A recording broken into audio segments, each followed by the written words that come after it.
Welcome to south Indian cooking. இன்றைக்கி combo video தான் பார்க்க போகிறோம். சாஃப்டான சப்பாத்தியும் அதுக்கு ஏற்ற மாதிரி வெள்ளை கொண்ட கடலை வச்சு சன்னா மசாலா தான் பார்க்க போகிறோம். இந்த சிம்பிளான காம்போ ஈஸியாக டின்னருக்கு செஞ்சு கொடுக்கலாம். ஃபஸ்ட்டு சாஃப்டான சப்பாத்தி எப்படி செய்யுதுன்னு பார்க்கலாம் வாங்க. இப்போ ஒரு மிக்சிங் பவுலில் 1/4 கிலோ மாவு போட்டிருக்கேன் நான். இப்போ அந்த மாவுக்கு ஏற்ற மாதிரி சால்ட்டு சேர்த்துக்கலாம். இப்போ இது நல்லா மிக்ஸ் பண்ணி எடுத்துக்கலாம். இப்போ 1 ஸ்பூன் ஆயில் சேர்த்துக்கலாம்.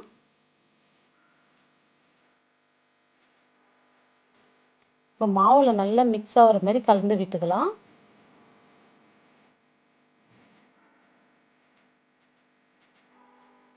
இப்போ கொஞ்சம் கொஞ்சமாக தண்ணி சேர்த்து நல்லா பிசைந்து எடுத்துக்கலாம்.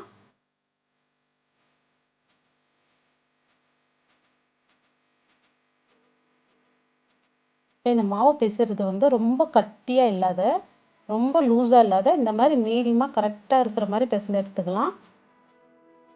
இப்போ பாருங்கள் எவ்வளோ சாஃப்டாக பிசைந்து எடுத்துட்டோம். இப்போ இது மேலே ஆயில் அப்ளை பண்ணி ஒரு 1/2 hour நல்லா ஊறட்டுங்க மாவு. மாவு எவ்வளோ ஊறுதோ அவ்வளோ சாஃப்டான சப்பாத்தி கிடைக்கும் நம்மளுக்கு. இது ஒரு ஈர டவல் போட்டு மூடி ஒரு 1/2 hour வச்சிடலாம். இப்போ பாருங்கள் நல்லா 1/2 hour ஊறி இருக்கு மாவு. இதை எடுத்து நல்லா பிசைந்து எடுத்துக்கலாம். பாருங்கள் இப்போ இந்த மாவு நல்லா அழுத்தம் குத்து பிசைந்து எடுத்துக்கலாம். நம்ம எவ்வளோ இந்த மாதிரி இழுத்து இழுத்து பிசைகிறோமோ அப்போ சப்பாத்தி நம்மளுக்கு நல்லா சாஃப்டாக கிடைக்கும். ஆயில் நிறைய சேர்க்க வேண்டியதே இல்லைங்க. நல்ல ஒரு சாஃப்டான சப்பாத்தி கிடைக்கும். நல்லா மாவு இந்த மாதிரி அழுத்தி அழுத்தி நல்லா பிசைந்து எடுத்துங்க. இதை நம்ம நைட் டின்னருக்கு செய்யறதுனால ஆயில் அதிகம் சேர்க்க வேண்டாம். அவ்வளோதாங்க. இப்போ நம்மளுக்கு தேவையான அளவு உருண்டை பிடிச்சு எடுத்துக்கலாம்.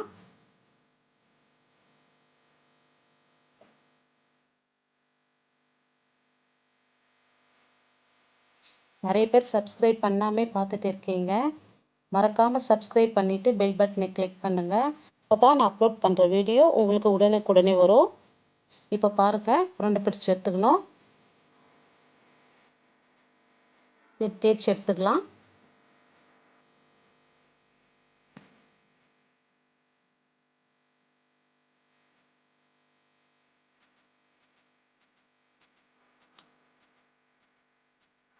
இப்போ இது தேய்ச்சி எடுத்துக்கலாம்.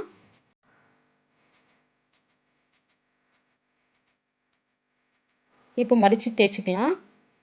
அப்போ தான் சப்பாத்தி நம்மளுக்கு லேயர் லேயராக கிடைக்கும். மடித்து தேய்க்கிறதுனால நல்லா சாஃப்டாகவும் இருக்கும். இப்போ மடித்து தேய்க்கிறதுல உங்களுக்கு வேணும்னா எண்ணெய் அப்ளை பண்ணி மடித்து தேய்ச்சிங்க.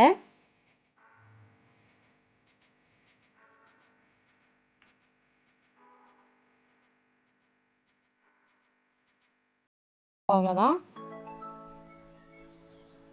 இப்போ இன்னொன்று தேய்ச்சி காமிக்கிறேன் பாருங்கள்.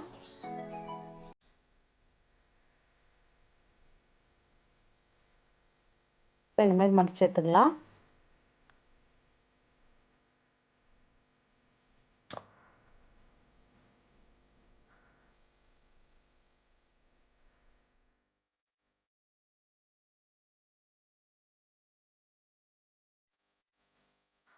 இப்போ தவா நல்லா சூடேறின பிறகு போட்டுக்கலாம்.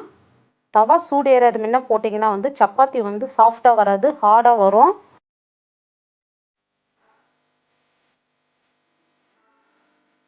பாருங்கள் நம்ம மாவு நல்லா பிசைந்ததுனால சப்பாத்தி பாருங்கள் எவ்வளோ நல்லா எழும்பி வருது. இப்போ ஆயில் சேர்த்துக்கலாம்.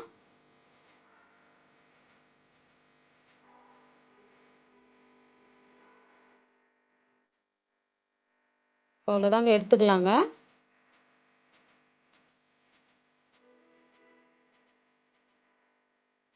இன்னொன்று போட்டு எடுத்துக்கலாம்.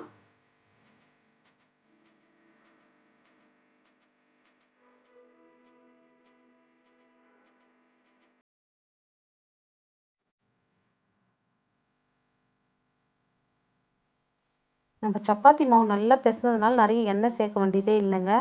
இதுவே சாஃப்டாக இருக்கும். பாருங்கள் எப்படி நல்லா எழும்புது பாருங்கள்.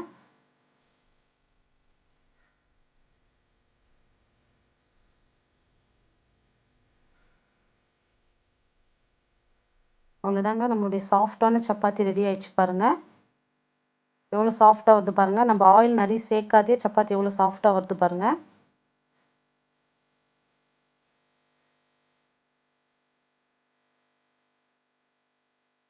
பாருங்கள், நம்ம மடித்து தேய்ச்சதுனால லேயராக வருது பாருங்கள். இப்போ சன்னா மசாலா செய்யலாம். இப்போ தேவையான பொருட்கள் பார்த்துடலாம். 150 கிராம் சன்னா எடுத்து ஒரு 8லேருந்து 10 மணி நேரம் ஊற வச்சுருக்கேங்க. மல்லித்தூள் 1 spoon, chilli powder 1 spoon, chana masala powder 2 spoon, சீரகத்தூள் 1/2 ஸ்பூன். இப்போ பாருங்கள், பட்டை, லவங்கம், ஏலக்காய், பிரிஞ்சி இலை, சீரகம், கசூரி மேத்தி இது எல்லாம் தேவையான அளவு எடுத்து வச்சுருக்கேன். 2 ஸ்மால் சைஸ் வெங்காயத்தை இந்த மாதிரி கட் பண்ணி வச்சுருக்கேன். 3 தக்காளி, பெரிய சைஸ் தக்காளியாக இருந்தால் நீங்கள் 2 கூட வச்சுங்க. நான் சின்ன தக்காளி இருக்கிறதுனால 3 எடுத்துருக்கேன். ஒரு பச்சை மிளகாய், ஒரு 10 முந்திரி. இப்போ தேவையான அளவு கொத்தமல்லி, கருவேப்பிலை, ஒரு பச்சை மிளகாய் கட் பண்ணி வச்சுருக்கேன். இப்போ சன்னா குக்கரில் போட்டு ஒரு 6-7 விசில் விட்டு எடுத்துக்கலாம். இப்போ இதுக்கு தேவையான அளவு தண்ணி ஊற்றிக்கலாம். அது சன்னா முழுகிற அளவுக்கு இருந்தால் போதும். சன்னாக்கு தேவையான உப்பு போட்டுக்கலாம். கொஞ்சம் ஆயில் சேர்த்து மூடிக்கலாம். ஆயில் எதுக்கு போகிறோன்னா அப்போ தான் நம்மளுக்கு பொங்கி வராது.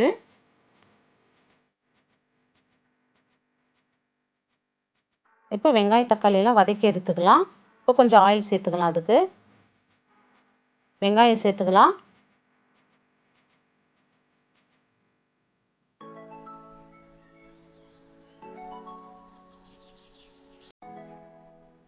இதை நல்லா வதக்கி போடுறதுனால நம்மளுக்கு ஒரு திக்கான மசாலா கிடைக்கும்.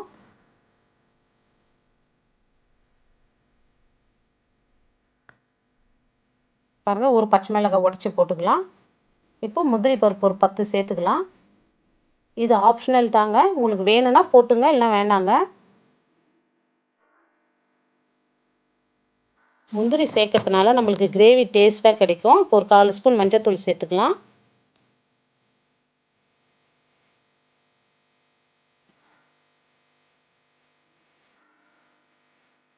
இப்போ தக்காளி சேர்த்துக்கலாம்.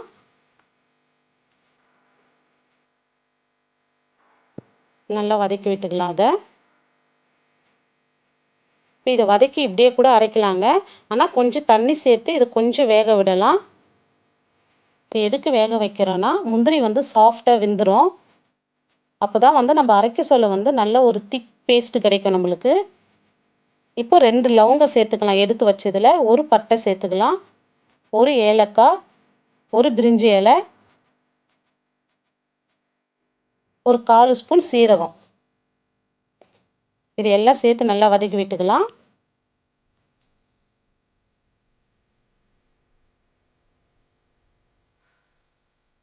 பாருங்கள், நல்லா நம்ம ஊற்றின தண்ணி ட்ரை ஆகி வந்துடுச்சு. இப்போ ஸ்டவ் ஆஃப் பண்ணிவிட்டு லாஸ்ட்டாக கொத்தமல்லி சேர்த்துக்கலாம். அவ்வளோதாங்க.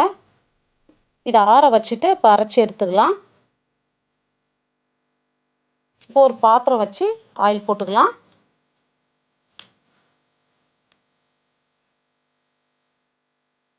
லவங்கம் 2, ஏலக்காய் 2, பட்டை ஒரு துண்டு, 1/2 ஸ்பூன் சீரகம், ஒரு பிரிஞ்சி இலை எல்லாமே சேர்த்துக்கலாம். ஒரு ஸ்பூன் இஞ்சி பூண்டு பேஸ்ட்டு சேர்த்துக்கலாம். இந்த இஞ்சி பூண்டு பேஸ்ட்டு நல்லா ரா ஸ்மெல் போகிற வரைக்கும் வதக்கி விட்டுக்கலாம். இப்போ பொடியை கட் பண்ண ஒரு பச்சை மிளகாய், கொஞ்சம் கருவேப்பிலை சேர்த்துக்கலாம்.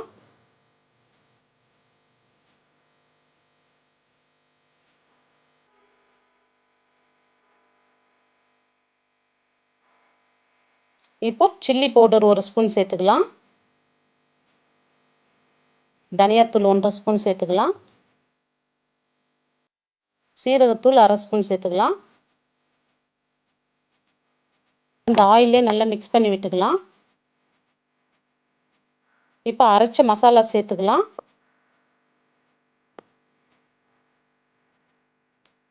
நல்லா மிக்ஸ் பண்ணி விட்டுக்கலாம். இப்போ ஜாரில் இன்னும் கொஞ்சம் தண்ணி சேர்த்து அதையும் சேர்த்துக்கலாம்.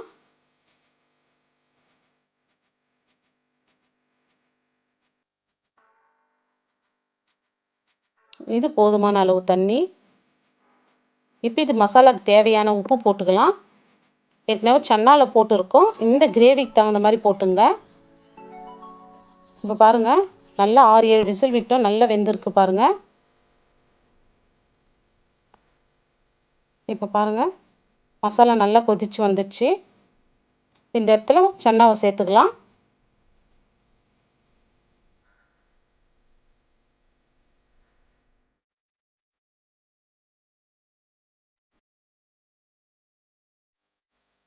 அவ்வளோதாங்க. இப்போ எடுத்து வச்ச கஸ்தூரி மேத்தி சேர்த்துக்கலாம். இப்போ இதை கையில் சேர்த்து நல்லா ஒரு க்ரஷ் பண்ணி சேர்த்துக்கலாம்.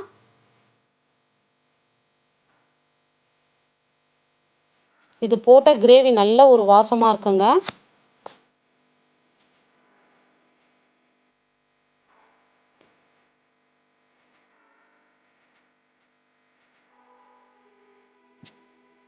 பாருங்கள், நம்மளுக்கு மசாலா எவ்வளோ திக்னஸாக வந்திருக்கு பாருங்கள்.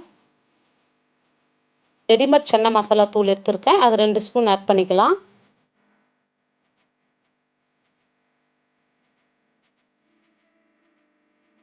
இப்போ நான் வந்து ஆச்சி சன்னா மசாலா தூள் தாங்க எடுத்திருக்கேன்.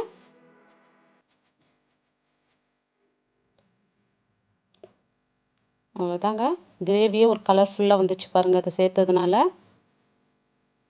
கேஸ் ஆஃப் பண்ணிவிட்டு கொத்தமல்லி சேர்த்துக்கலாம். ஒரு 2 மினிட்ஸ் மூடி போட்டு விடுங்க. அவ்வளோதாங்க, நம்மளுடைய சன்னா மசாலா சூப்பராக ரெடி ஆயிடுச்சுங்க. இப்போ பாருங்கள், நம்மளுக்கு சாஃப்டான சப்பாத்தியும் ஒரு சூப்பரான சன்னா மசாலாவும் நம்மளுக்கு ரெடி ஆயிடுச்சுங்க. நீங்களும் இதே மாதிரி செஞ்சு பார்த்துட்டு எனக்கு கமெண்ட் பாக்ஸில் கமெண்ட் கொடுங்க. இந்த வீடியோ பிடிச்சிருந்தால் லைக் பண்ணுங்கள், ஷேர் பண்ணுங்கள், கமெண்ட் பண்ணுங்கள், சப்ஸ்கிரைப் பண்ணிவிட்டு பெல் பட்டனை கிளிக் பண்ணுங்கள்.